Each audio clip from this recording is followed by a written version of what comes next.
70% ఉన్నాం మనం. 10% మంది మన పరిపాలన చేస్తాం.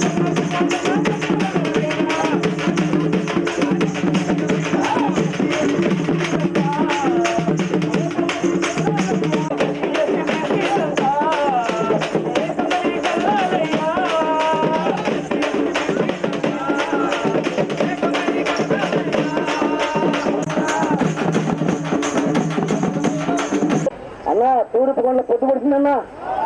అన్నా ఈ విశాఖపట్నం వాళ్ళు చాలా విశాలమైన హృదయం అన్నా. అన్నా ఒకసారి తుఫాను వచ్చిందంటే ఎంతమంది మేల్కొంటారు చూసినా. ఒక సంవత్సరాలకు ధర పుట్టించాలి, రైతులన్నా వాళ్ళ సంగతి చూడాలి, రాటాలకు సిద్ధమాయరా. తూర్పు కొండల పొత్తు పొడిచరా, ఎర్రని మల్లెలు నిధులు లేచరా, ప్రజలే పట పళ్ళు కొరికరా, పోరాటాలకు సిద్ధమాయరా. రెండు గట్టరన్నా వాళ్ళకు ధర పుట్టించాలి, రైతు ఊటరన్నా వాళ్ళ సంగతి. మరణిస్తే ప్రభుత్వాలు మేము మత్స్యకారులను అంత అభివృద్ధి చేస్తున్నాం ఇంత అభివృద్ధి చేస్తున్నాం అని చెప్తా ఉన్నారు. అలాగే ఎవరైనా ప్రమాదవశాత్తు మరణిస్తే 7 సంవత్సరాలు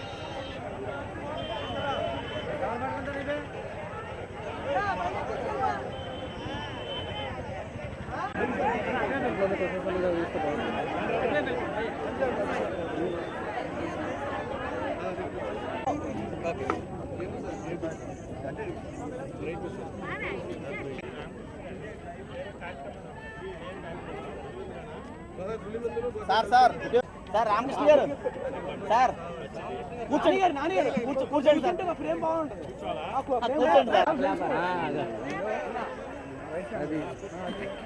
సార్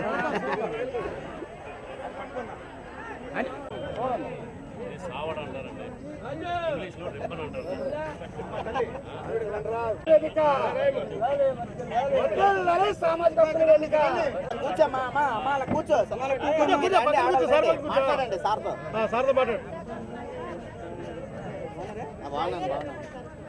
అలా చూడు నాయుడు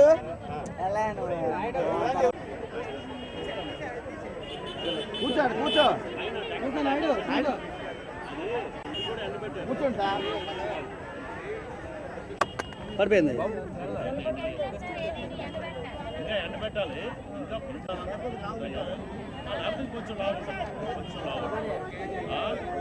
నీకు రోజు కేజీ బియ్యం అండి ఫ్లాట్ ఆపేసినప్పుడు ఇది ఒప్పందం ఉండదు కదా. మన రాష్ట్ర ప్రభుత్వం 40 కేజీలు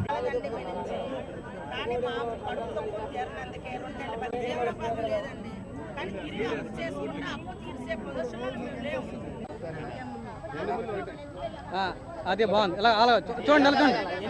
లుక్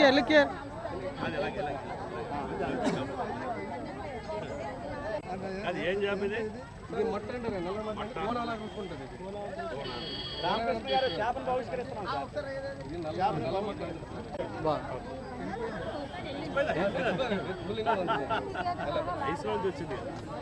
అందుకే నైనా నువ్వు వెళ్ళిపో.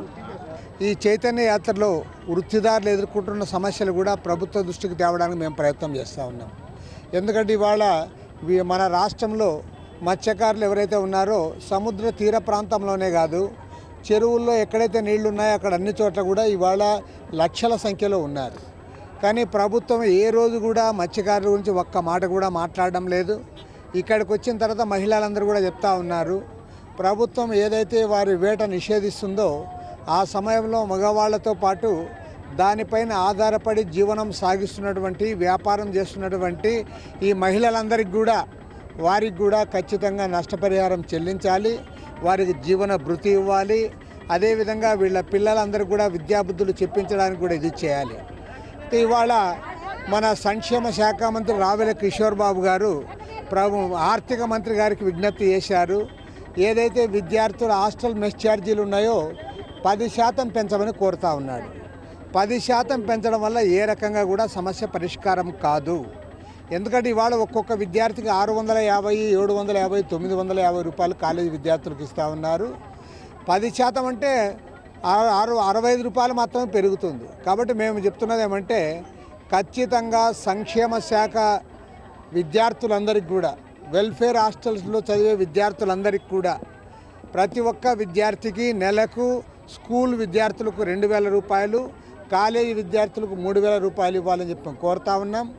175 అసెంబ్లీ నియోజకవర్గాల్లో కూడా ఈ ప్రజా చైతన్య యాత్ర నిర్వహించిన తర్వాత మార్చి 7వ తేదీ నాడు అనంతపురం నగరంలో వేలాది మందితో ర్యాలీ నిర్వహించబోతా ఉన్నాం.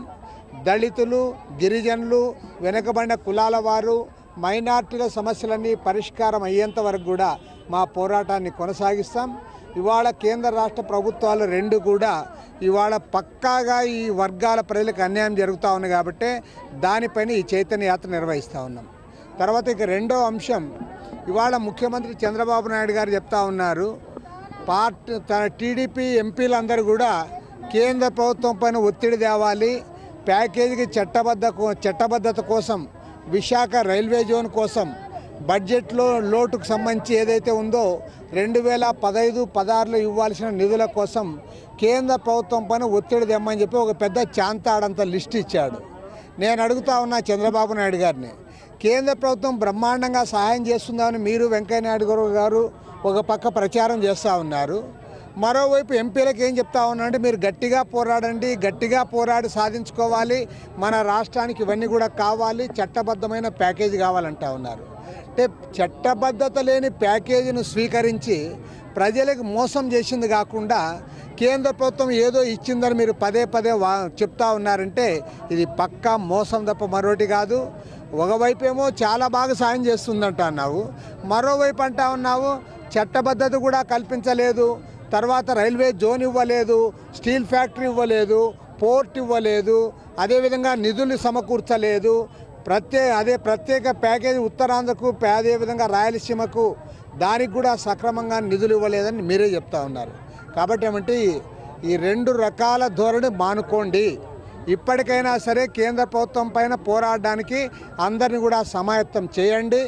రాష్ట్రానికి ప్రత్యేక హోదా కనీసం 10 ఏళ్ల పాటైనా సాధించడానికి ముఖ్యమంత్రి చంద్రబాబు నాయుడు గారు ముందుకు రావాలని చెప్పి కోరుతా ఉన్నాం.